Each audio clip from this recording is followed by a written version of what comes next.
L'invité de la matinale. KTO Radio. Fin janvier, à l'occasion de l'inauguration de l'année judiciaire du tribunal de la Rote romaine, le pape François a une nouvelle fois défendu sa réforme de la procédure de reconnaissance de nullité de mariage, une simplification des procès de reconnaissance qu'il dit être parfois méconnue des catholiques. Alors qu'est-ce que ça change ? Pourquoi le Saint-Père insiste-t-il sur cette réforme ? On en parle ce matin avec notre invitée Sophie Chetaille, qui est avocate ecclésiastique pour l'officialité du diocèse de Lyon. Bonjour Sophie, vous m'entendez ? Oui, très bien, merci. Bonjour. Merci d'être avec nous sur KTO Radio. Je vous propose d'abord de s'intéresser à cette procédure de nullité de mariage, cette procédure en elle-même. Sophie Chetaille, expliquez-nous ce que ça signifie, le terme de nullité de mariage, parce que c'est un terme qui prête à la confusion. Quand on parle de nullité de mariage, en fait, ce n'est pas l'annulation d'un mariage, comme si on allait effacer ce qui avait existé. Et d'ailleurs, ce mot nullité peut choquer parce qu'on ne dénie pas une partie de notre vie, on ne dénie pas le passé. Donc la procédure dont on parle, c'est celle de la reconnaissance, le constat que l'acte juridique matrimonial ne remplissait pas les conditions pour qu'il soit valide et pour qu'il ait existé. Donc on considère que le mariage n'avait que les apparences du mariage et en fait qu'il n'y avait pas de mariage. Donc on parlera plutôt d'une reconnaissance de l'invalidité du mariage. Et c'est d'ailleurs la seule chose que l'Église peut faire, c'est de constater que malgré les apparences, en fait, le mariage n'a jamais existé. Et ces processus de nullité de mariage sont-ils nombreux en France ? Pas tellement. Il y a des pays où, dans les pays anglo-saxons, elles sont plus nombreuses. On a environ, alors je ne peux pas vraiment vous dire les chiffres, mais à peu près 700 demandes en France par an, peut-être un peu plus, un peu moins, donc qui sont confiées à l'officialité, en fait, qui est le tribunal de l'Église, dont le rôle est justement, notamment, d'étudier la validité du mariage quand les personnes leur demandent. Et concrètement, comment se passe cette procédure quand un couple demande la nullité ? Donc à partir du moment où une personne demande d'examiner en fait son mariage, elle s'adresse à un avocat. Donc moi je suis la première personne, le premier contact pour aider les personnes à repérer si dans leur expérience douloureuse de l'échec de leur mariage, il y a suffisamment de motifs pour engager la procédure. Ensuite, on saisit, je les aide à saisir le tribunal, donc l'officialité, et ensuite on va demander au conjoint s'il veut participer à la procédure, et puis engager, réfléchir, voir avec eux quels sont les éléments qui font penser que la procédure que le mariage n'est pas valide. Et c'est un processus plus technique qu'il n'y paraît. Oui, c'est vrai que c'est une procédure qui est précise, qui est assez technique. On se base effectivement sur des chefs, en fait, des éléments de droit. Mais en fait, c'est plus aussi une démarche pastorale pour amener les personnes à faire la lumière, en fait, sur ce qu'elles ont vécu. Donc, plus que du droit qu'on met en place, parce qu'effectivement, nous sommes dans le cadre d'un procès judiciaire, c'est vraiment un chemin de relecture que nous faisons avec les personnes. En fait, les aider à faire ce chemin de relecture qui est effectivement souvent douloureux pour elles. Oui, rempli d'émotions et de sentiments. Quels sont les cas où la reconnaissance de nullité de mariage est possible, Sophie Chetaille ? Alors, ces cas, on appelle ça des chefs de nullité. Alors, il y a deux grandes catégories. C'est tout ce qui touche à la liberté, tous les problèmes qui sont liés à l'immaturité, le fait de manquer gravement de maturité, du liberté intérieure ou extérieure, qui peuvent être des formes de pression.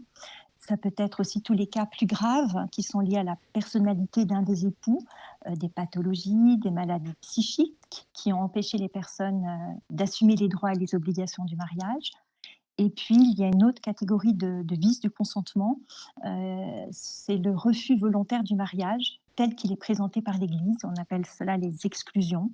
La personne conclut le mariage, mais en fait pour obtenir autre chose, ou alors elle choisit le mariage, mais elle en refuse certains aspects volontairement, par exemple la fidélité ou le fait de vouloir des enfants. Et il peut y avoir dans certains cas aussi une dimension dolosive, c'est-à-dire que la personne veut tromper l'autre, qui n'est pas au courant en fait de l'intention profonde de son conjoint. Et qu'est-ce qui explique que ces processus soient si longs et si complexes ? Parce qu'en fait, faire le point sur toute une vie, prendre le temps d'écouter, d'interroger, de comprendre les personnes, en fait, c'est long. Ça ne s'improvise pas et comme ce chemin est souvent difficile, les personnes qui viennent nous voir sont profondément, blessées.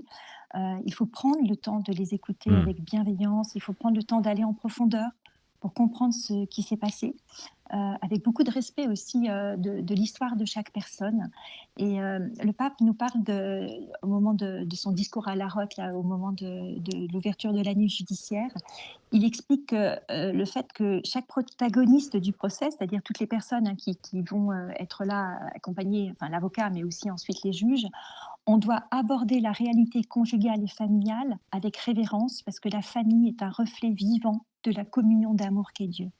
Et en fait, c'est ça, ce temps, cela prend du temps et de les accompagner à faire ce chemin de vérité.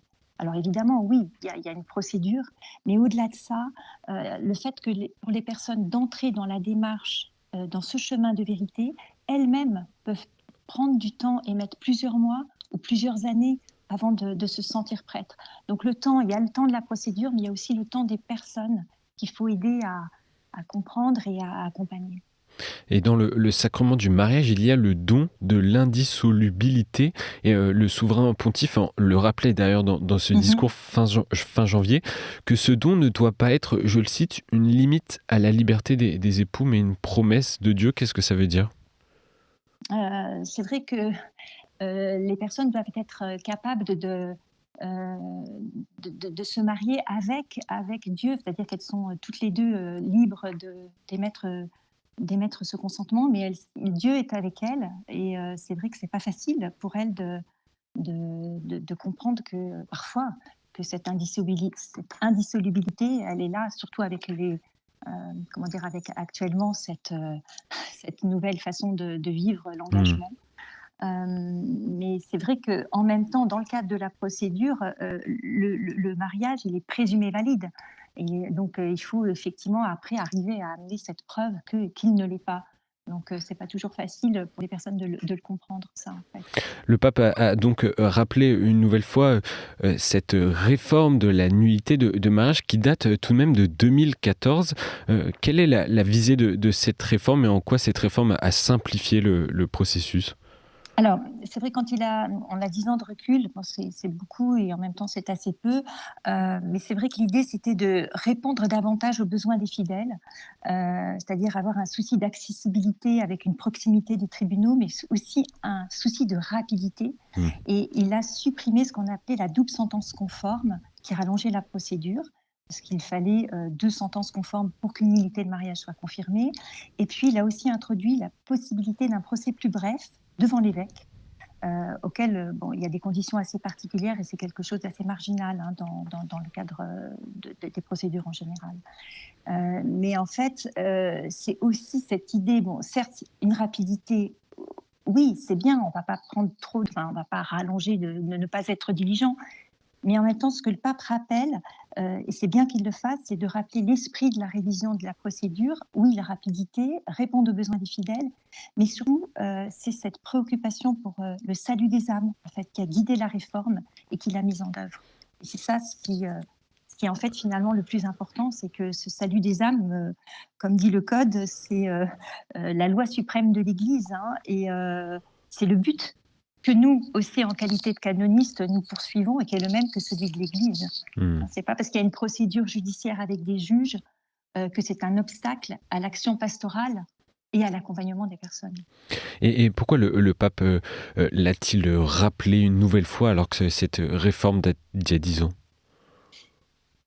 Je pense que c'est une façon de enfin, c'est important de rappeler que, le but que l'on poursuit, c'est pas d'aller vite, même si effectivement certains éléments de la réforme nous permettent d'aller un petit peu plus vite. Mais en fait, aller vite pour aller vite, effectivement, il faut être diligence en qualité de protagoniste au procès, il ne faut pas prendre trop de temps et il rappelle surtout que, nous sommes, enfin les protagonistes du procès, sommes au service du salut des âmes, pour permettre aux personnes de connaître et d'accepter la vérité de leur réalité personnelle. Et c'est vrai que c'est une tâche d'une grande responsabilité une tâche d'une grande beauté, hein, il en parle, le fait de contribuer, et ça il l'a bien dit, et purifier et restaurer les relations interpersonnelles. Et c'est vrai que concrètement, moi, dans la mission que je porte, ce qui est très beau, c'est d'être témoin de cette purification et de cette libération des personnes, et de voir que cette démarche de vérité leur permet vraiment de se reconstruire et leur apporte la paix à leur conscience. Et ça, le pape l'a rappelé. Et de voir aussi que ces personnes repartent dans la vie vraiment reconstruites sous le regard de Dieu, dans la miséricorde, et on peut dire dans le contexte de cette année jubilaire, en fait, dans l'espérance. Et en fait, c'est ce qu'il a essayé aussi de rappeler très justement. Et c'est ce qui explique que ce processus est aussi gratuit. Oui, effectivement, c'est gratuit parce que c'est le fait que des procédures de mariage existent, c'est prolonger en fait cette miséricorde de Dieu qui reconnaît qu'en fait on peut s'être trompé dans une vie, et c'est pourquoi c'est un droit fondamental de la personne qui doit être rendu possible pour les personnes qui le demandent. Donc effectivement, il y a une gratuité. Après, voilà, la gratuité, c'est le principe, mais les personnes peuvent aussi participer au fait qu'il y a quand même une dizaine de personnes qui dans le cas du tribunal, qui vont prendre le temps, et beaucoup de temps, et avoir un certain nombre de compétences pour s'occuper d'elles. Et Sophie Chetaille, pour conclure, pour celles et ceux qui nous écoutent et qui hésiteraient à se lancer dans une telle procédure, quels conseils voudriez-vous leur donner ? Le conseil, c'est de faire confiance, de prendre le temps aussi, peut-être de rencontrer un avocat ou un prêtre qui les aide à discerner en fait comment avancer, et puis prendre le temps de rentrer sur ce chemin, de voir que Dieu aussi les appelle à une forme de vérité aussi dans leur vie. Et dans cette communion aussi avec l'Église, et que la place dans l'Église n'est pas forcément celle qu'on imagine, hein, mais qu'ils ont une place véritablement dans l'Église, d'une façon ou d'une autre. En tout cas, c'est un sujet pas simple, notamment pour les personnes qui connaissent cette situation. En tout cas, merci beaucoup Sophie Chetaille de nous avoir éclairé sur ce sujet qui n'est pas forcément simple, hein, qui est en tout cas un sujet assez technique. Je rappelle que vous êtes avocate ecclésiastique pour l'officialité du diocèse de Lyon. Encore merci d'avoir été avec nous ce matin. Bonne journée. Au revoir.